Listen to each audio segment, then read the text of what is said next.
source of human resources that are sharing that you lose. And, you know, the equipment too, that would be shared. Again, 10 more species. Each species requires its own sort of planning.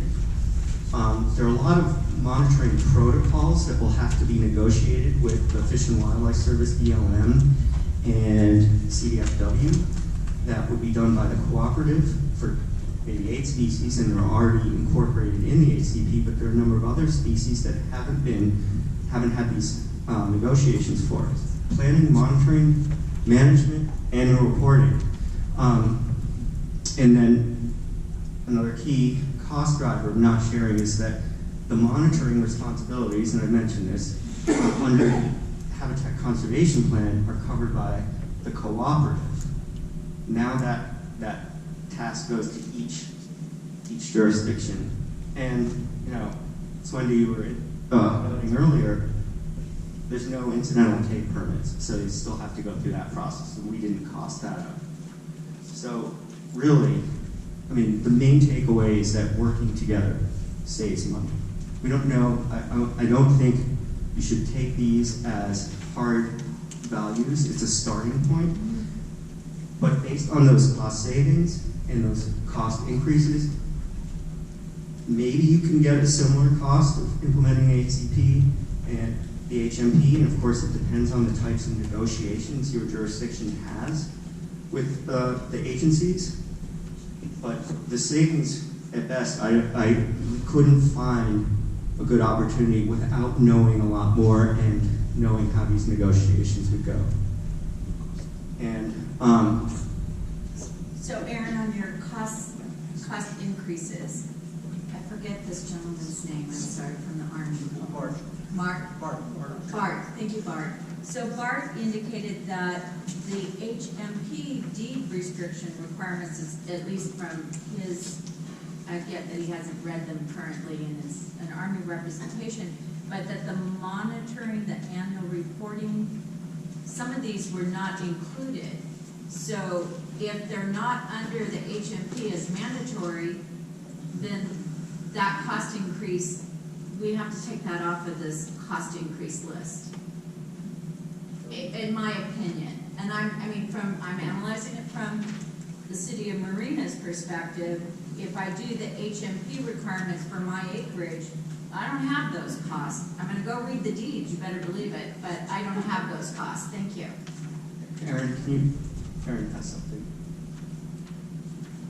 I'm happy to hear I don't. Thank you, Bart. Actually, and I'm sorry, Bart, I disagree because some of the I felt so good. I know, I'm so excited to reduce that cost for you. But there is actually a, and I think we just met on this with the CRIMP meeting last month, annual reporting on your HMAs to BLM is due by November 1st of every year. And then the HMP requires a subset of information, and it's pretty broad, but to provide that subset of information, you would need to do management and monitoring and do actual surveys to inform your reports to BLM at the end of every year. So while Bart is an expert at the HMP implementation for the Army lands, the HMAs do have some nuances that are different.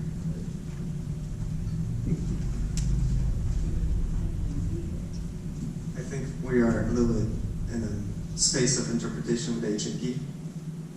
Again, those reporting that goes to BLM, what's in them is left up to the jurisdiction to negotiate with U.S. Fish and Wildlife Service what they want in it. So again, if you don't have an action that results in take of the listed species, I personally don't see a reason why you wouldn't need that detailed monitoring that would then result in detailed reporting to the agency. I agree. I don't think it needs to be maybe as expensive as the monitoring and the HCP and whatnot. It's part of that negotiation. From the city of Seaside's perspective, I think seeing at least some of those reports that have been filed and the monitoring that's been done on some of our lands might be helpful in helping shape the analysis, because for 20 years we've been filing reports and managing these lands, and I understand there's some additional things that like weed control and fire breaks, it's more active measures that BLM would like. But I think it would be helpful to see the actual filed report so I can help advise on the staffing analysis and what it's going to take for my staff to do what they need to do. Perhaps Eric might want to comment on the report. I'm Eric Morgan with BLM. We lead the print efforts. Just to clarify, as far as the reports come to BLM, all we do is take them and provide them to Fish and Wildlife Service. That was kind of what we offered to do at the time of the HMP. So we're not there to scrutinize and complain and all that type of stuff, but we agreed to assemble them and provide them to Fish and Wildlife Service. Well, with that said, I think most of you probably that are in the print mailing list have been sent those reports. I think all the jurisdictions that I still can't send an email to the city of Marina. I don't know why, but anyway, all the jurisdictions that are part of the print, we've sent the reports that have been provided. So state parks had a report, UC Reserve had a report, Army had a report, BLM had a report. If you didn't get it, you want it, we'd be happy to send you. But all of the reports look different, right? So we all are doing different things, have different levels of management on our property under our own individual resource management plans, and we're reporting different. So you're not going to see a standardized report. So I think it's noteworthy in the list of entities who have filed reports, I didn't hear a single jurisdiction that has filed reports. So I think that's one of the things that we brought up early on in this process was this question of, well, if you haven't been doing anything up to now, why would you start doing stuff? But these reports would be this part of that stuff that you would have been doing all this time had we not been negotiating with the wildlife agencies towards this regional conservation plan. So we've been getting a pass until now. So in terms of how to cost it out in the future, it's a new body of work. It's not that. I want to see what actually has been reported on in the different agencies who have been doing that active reporting, what those reports look like, what's been accepted by Fish and Wildlife. I completely understand the point that individually we haven't been doing that because we've been doing these negotiations, but I think it's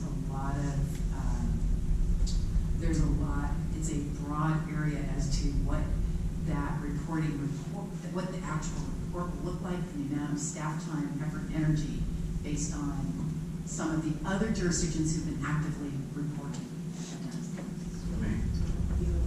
Thank you, Chair. So that last point you made is the one I wanted to just reinforce, Josh, and that is that what we've been doing to date, I think, is probably reasonably to assume it's going to be fundamentally different from what we're going to be expected to do going forward from this perspective of the regulatory agencies. I mean, they were very clear when they were here that they have sort of given us a grace period of sorts while we've been negotiating in good faith towards an HCP, and that if that is not the case, and they were scratching their head as to why that might be, but if that's not the case, then I think going forward, things may look very differently with regard to their expectations of our reporting. Thank you. So my question is to BLM and to Josh at FORA is, would it be feasible for the BLM to provide the last 5 years, all reports filed from any jurisdiction sitting at this table to FORA, and FORA just put it on its website that we can access and look at? And I'm trying to look at it to Sherry's point. I get it may not be up to the standard we'll be held to in the future, but if, for example, I see that the UC filed a report and they did their sand gilliam mitigation, I'm able then to say, oh, that's what I have to do. Let me call them and see what their cost of doing that. It gives me information that I'm able to go to and source some additional information that I'm hoping people would be willing to share.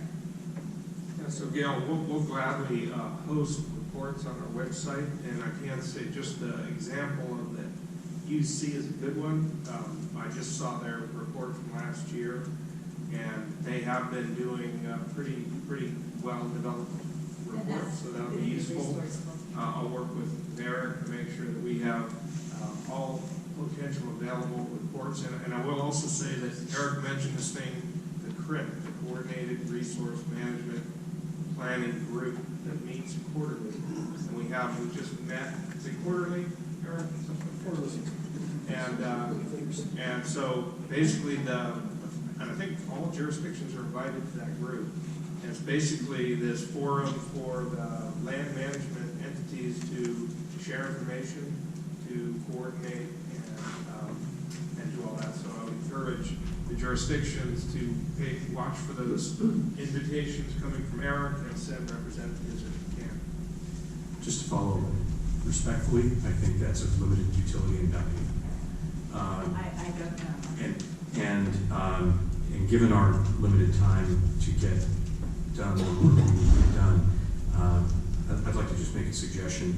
It strikes me that these conversations we're having, we constantly are referring and trying to divine what the regulatory agencies might or might not think or want.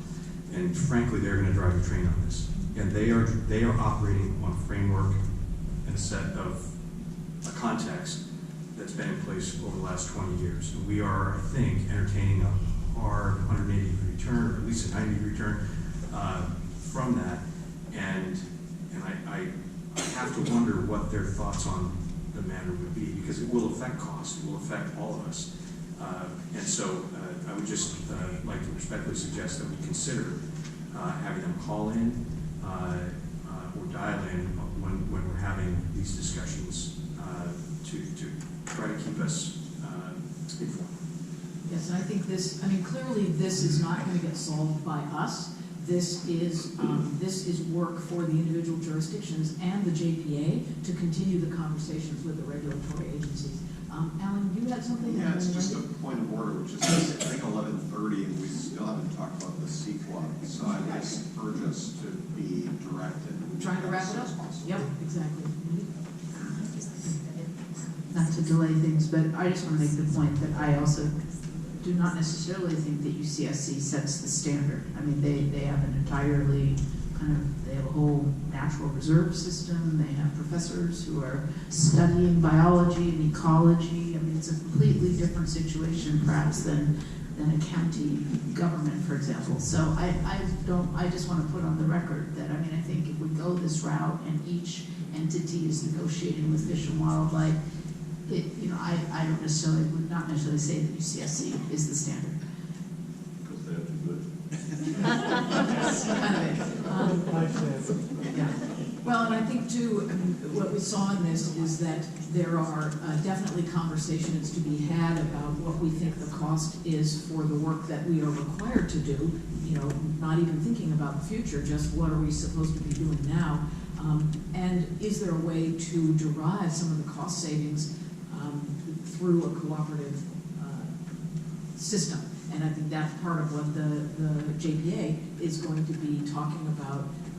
There's a certain amount that we need to get clear from the regulatory agencies, but it's also about what we can agree to do between ourselves.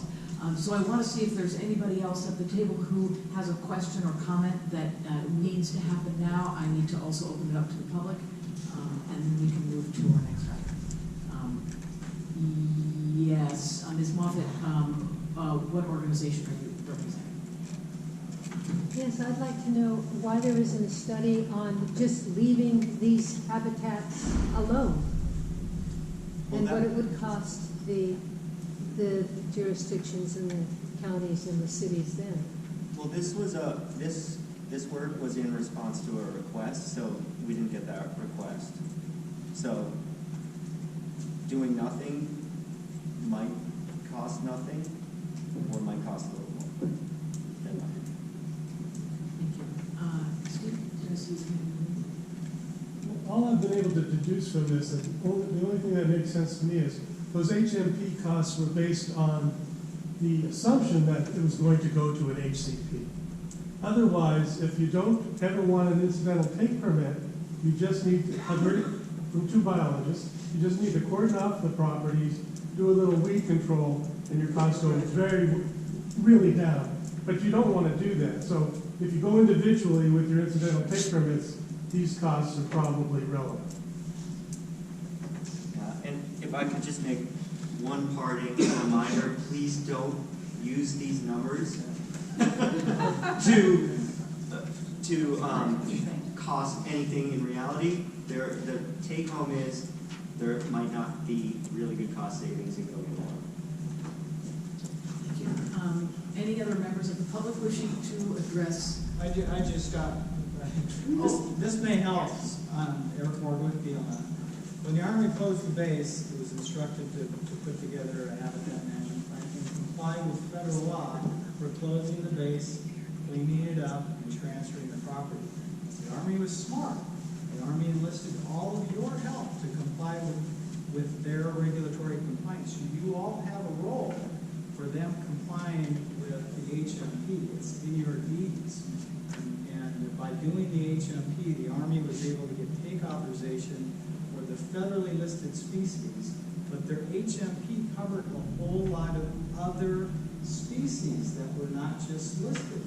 One of those species was the tiger salamander that when it closed and the HMP was first prepared, tiger salamander wasn't issued. But because of this whole mitigation strategy, there's this provision under the Endangered Species Act, it's called the No Surprises Rule. Because it was being protected with all the reserves, they weren't asked to do additional stuff. So there's a whole lot of things that you're doing for species that are not federally listed or state listed under the HMP. One is the legless lizard. The legless lizard almost became listed. And if it did become listed, the Army would have got to take provision under the Federal Endangered Species Act without doing extra stuff, because you and BLM are all doing the things to implement the HMP. So it's something to be aware of, is that you're doing things to comply for the Federal Endangered Species Act that's benefiting the Army's compliance with the closure, cleanup, and transfer of the property. So that may help explain why the HMP may be a little bit more, a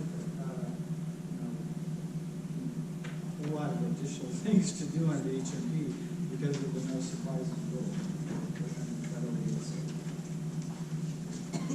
Thank you, everyone. Good. Well, I think this has been, stimulating information, food for thought, and of course, as usual, none of this is completely resolved. We get to continue to discuss it at future dates. So now, Josh, do you want to introduce the next item? We will move to business item 3D. Yeah.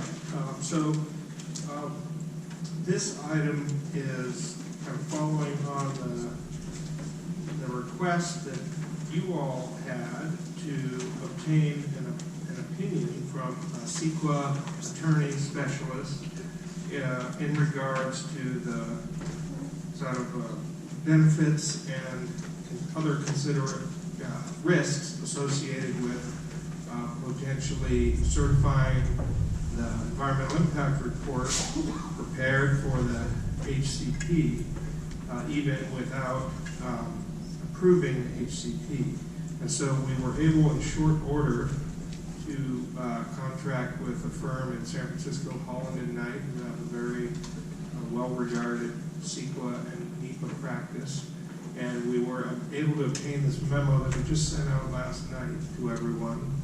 And so David Willoughby from Authority Counsel's office is going to kind of step us through that. And then we also prepared a summary from a staff perspective on some of these considerations for you. Just to note that we also agendized this item for the board meeting that's coming up here in the next at 1 o'clock today, as a way to give the full board a chance to understand what we're getting into and potentially provide direction to staff.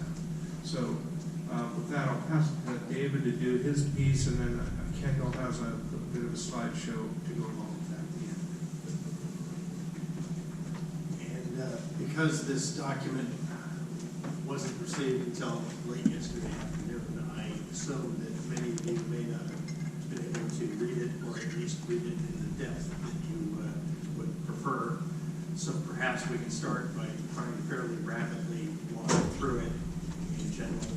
There are a couple of points that I think we can tease out that aren't obvious from the report itself, and then maybe we move on to questions and discussion. Does that approach sound logical? On the first page of the memorandum, there's a recitation of the factual background, and I'm sure that you are all fully familiar with that.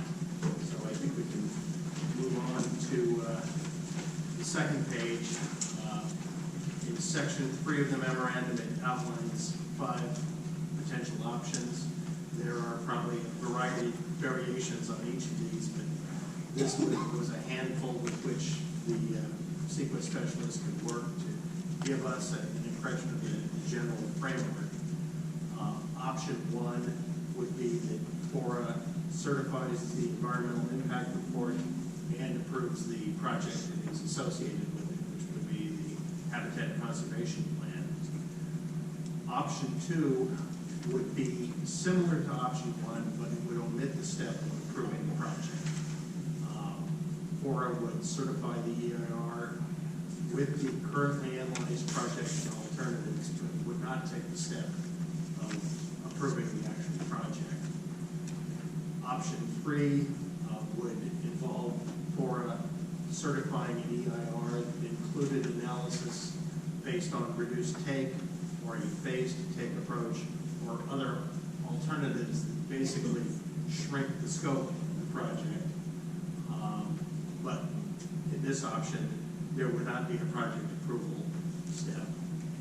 Option 4 would be for FORA to basically certify the EIR, but pass along to the potential joint powers authority the task of developing and approving the actual project. And then the last option, option 5, would be that FORA does not take any action with respect to the EIR document, but passes that concept along to the proposed joint powers authority, which would both handle the certification of the EIR and then possibly approve the project that's associated with it. In the next section of the memorandum, there's a discussion about the concept of EIR recirculation, and at the risk of slightly oversimplifying it, what's being discussed there is the concept that if you have an environmental document that addresses a project that's this big, and you manage to reduce the scope of the project either by eliminating elements or phasing things, and the way in which you accomplish that doesn't introduce new substantial adverse environmental impacts, create new issues, that you don't necessarily have to, for that reduced scale project, have to recirculate the environmental document. You keep the impact analysis within the framework of what was addressed in the large scale concept. You don't have to go back to square one and start with a new environmental document. Section B on page 3 talks about the concept of EIR certification. In order to certify the document, the lead agency only has to make a very short list of findings that's not as broad as the list that has to be adopted in connection with the project approval. Basically, in order to take the certification step, the lead agency needs to determine the EIR complies with CEQA, that it reflects the lead agency's independent judgment and analysis, and that you made this judgment and analysis before you considered approving the associated project. There's a point I want to tease out about EIR certification, but I'll get to that in another page or so. The next step in the framework analyzed by the sequence specialist is the project approval step. That's the one that involves, fulfilling the duty to mitigate and avoid significant environmental impacts where feasible. Design the project to lessen or eliminate these impacts, or determine the unavoidable remaining significant impacts are acceptable when balanced against the project's benefits. Kind of key to the consequences of the actions taken under the various options are that under CEQA, the statute of limitations for challenging the lead agency's action doesn't start to begin until the project has been approved. And after that, it's a fairly short period of limitations. If you file a notice of termination document, it's 30 days. If for whatever reason you don't file that document, it's 180 days. Perhaps the less than obvious consequence of that is that if the lead agency's action consists only of certifying the EIR, but not making a project approval, there is a line of case law that says a legal challenge to that action is premature. And so, while someone might choose to contest that and raise an issue, it's not the level of litigation risk that would be the same as if the project was approved and then the whole, environmental record decision-making process is open to challenge. If we move on to the next page, page 4,